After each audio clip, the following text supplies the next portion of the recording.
So how, Dan, is Jesus serving you?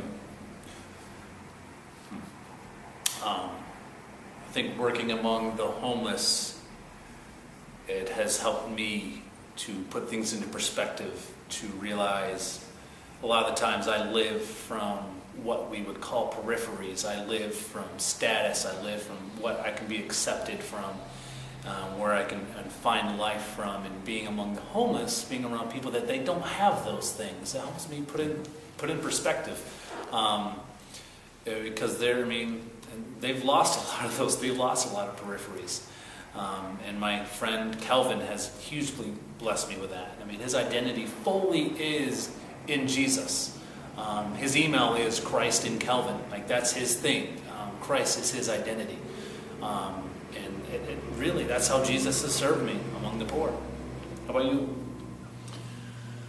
How is Jesus serving me? Well, yesterday we had something happen here in the park, or outside of it, but near.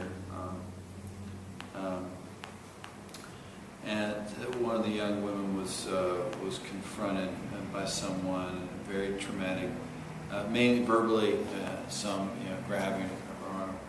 And what I sensed was my hopelessness to change that.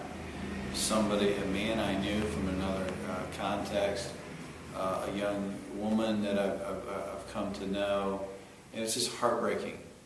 And I guess my way I felt served by Jesus was like, in my hopelessness, to be able to fix that, and experiencing like Him meet me and say, with His promises. And in prayer this morning, at the Polis staff meeting, it was like just crying about it.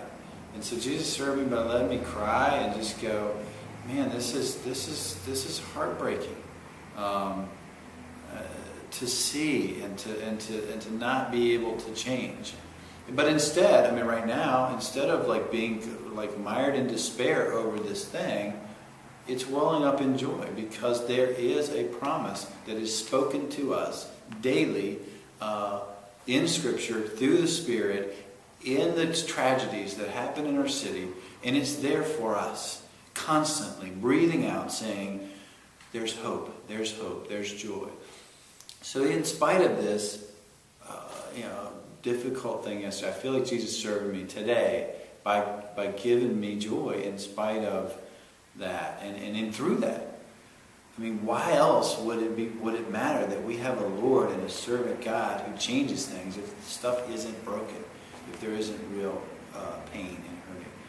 So there's real pain and hurting. There's real pain and hurting in my life and in the lives of those we hope to minister to. So I guess Jesus is serving me by making that clear, that He's the servant and He's there to just comfort me when I'm crying about real pain.